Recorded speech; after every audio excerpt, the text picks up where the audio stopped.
సుందరారెడ్డి గారు, ఏంటి రోజు రోజుకి రూపాయి భారీగా పతనమైపోతుంది, యూఎస్ డాలరు పెరిగిపోతుంది. సో ఎటువంటి కారణాలు దీనికి దోహదపడుతున్నాయంటారు? సో మనం ప్రపంచవ్యాప్తంగా చూసుకుంటే అన్ని దేశాల్లో ఈ ఇష్యూ ఉందండి. మనం ఇండియా ఒక్కదాన్నే ఐసోలేటెడ్ చేయకూడదు. ఇంకా చెప్పాలంటే India is doing better than any other country అనమాట. మీరు యూరో చూసారంటే యూరో 20 ఇయర్స్‌లో ఒక యూరో ఈజ్ ఈక్వల్ టు $1 అండి. ఇంతకుముందు అది 120 రూపీస్ ఉండేది. ఇప్పుడు యూరో రూపాయి 20 ఇయర్స్‌లోకి వచ్చింది. ఎవరైతే యూరోపియన్స్ యూరోలో సేవ్ చేశారో వాళ్ళు ఒక్కసారిగా అమౌంట్ 30-40% లాస్ అవుతున్నారు అక్కడ. అంటే 20 ఇయర్స్‌లో యూరో ఒక డాలర్‌కి వచ్చేస్తుంది. అలాగే జపనీస్ యెన్ 25 ఇయర్స్‌లో అండి డాలర్‌తో పోల్చుకున్నప్పుడు. 25 ఇయర్స్‌లో. అట్లా ప్రపంచవ్యాప్తంగా అన్ని కంట్రీస్‌లో కూడా ఈ డాలర్‌కి కంపేర్ చేసుకున్నప్పుడు డ్రాప్ అవుతా ఉంది. సో ఇండియా కూడా అది ఫాలో అవుతుంది. ఇంకా చెప్పాలంటే India is doing better than compare to any other countries అనమాట. ఇది ఎక్కడైనా ఉంది వరల్డ్ వైడ్‌గా. ఎందుకు ఇలా అవుతుందంటే ఒకటి ఈ world wide currency dollar index ఎప్పుడైతే స్ట్రాంగ్ అవుతుందో అమెరికాలో, దాంతో ఎక్స్‌పోర్ట్ చేసే కంట్రీస్ అన్ని వీక్ అవుతున్నట్టు లెక్క by default.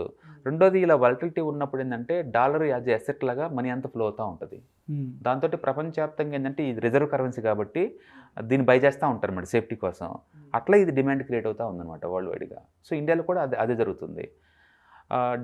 Indian rupee week అవుతే అంటే ఇండియా లాంటి ఇంపోర్ట్ ఓరియంటెడ్ కంట్రీస్కి ఏంటంటే కొంచెం స్ట్రెస్ అవుతుంది. ఎందుకంటే మనం ఆయిల్ తీసుకుంటాం, కుకింగ్ ఆయిల్ కావచ్చు, ఇవన్నీ కూడా ఇంపోర్ట్ మొత్తం భారీగా చేసుకుంటాం కాబట్టి ఎక్కువ డబ్బులు పే చేయాల్సి ఉంటుంది.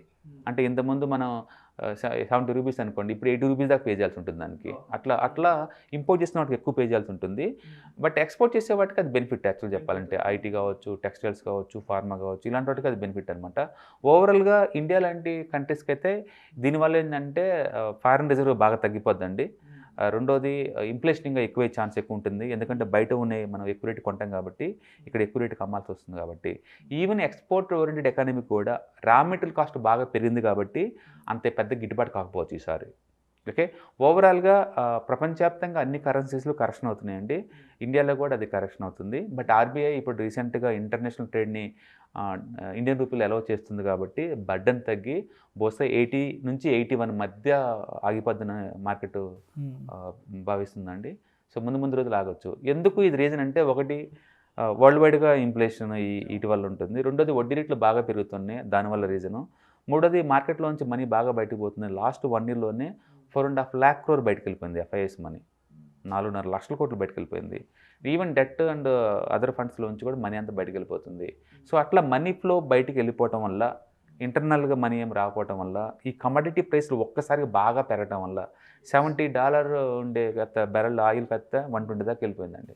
సో ఇట్లా వీటన్నిటి వల్ల కమోడిటీ మార్కెట్ ఒక్కసారిగా పీక్ లెవెల్‌కి చేరటం వల్ల ఇన్ఫ్లేషన్ ఎక్కువైపోయి డాలర్ స్ట్రాంగ్ అయిపోయిందండి. ఇండియన్ రూపీ వీక్ అయిపోయిందనమాట. ఇది ముందు రోజుల్లో తగ్గిపోయేదానికి ఛాన్స్ ఎక్కువ ఉంది. అందుకని ఇండియాని ఐసోలేట్‌గా చూసే బదులు ప్రపంచం మొత్తాన్ని అన్ని కరెన్సీలు ముందు పెట్టి చూసుకుంటే గనక India doing the better job యాక్చువల్‌గా. మీరు జపాన్ లాంటి అడ్వాన్స్ కంట్రీస్ కూడా 25 ఇయర్స్‌లోకి వెళ్ళిపోయింది అది. అంటే యూరోపియన్ కంట్రీస్‌లో అది 20 ఇయర్స్ లోలో ఉంది. So what about though things? అందుకని ఏంటంటే మనం ఐసోలేట్ చేయకూడదు వరల్డ్ ఎకానమీలో. అంటే యూఎస్‌లో కూడా ఏ వస్తువు కొనేటట్లు లేదంట, ఏ వస్తువు తినేటట్లు లేదంట. డెఫినెట్‌గా అండి. ఇన్ఫ్లేషన్ ఎప్పుడైనా పెరిగినప్పుడు ఇన్ఫ్లేషన్ అంటే ఎక్సెసివ్ డిమాండ్ అంతే. అంటే అక్కడ మనీ ఎప్పుడైతే ప్రింట్ చేసి కోవిడ్ టైంలో ఫ్రీగా సర్క్యులేట్ చేశారో వాటి వల్ల వచ్చిన సైడ్ ఎఫెక్ట్స్ ఇవన్నీ ఇప్పుడు. చెక్కులు పంపించారు. ఇప్పుడు సైడ్ ఎఫెక్ట్స్ వచ్చేసి ఇట్లా అయిపోతుంది. Thank you sir. Thank you so much Sundara Reddy గారు. రూపాయి ఎందుకు పడిపోతుంది, డాలర్ ఎందుకు పైకి లేస్తుంది అనే అంశం గురించి ప్రేక్షకులకు చాలా చక్కగా వివరించారు. Thank you so much sir. Thank you.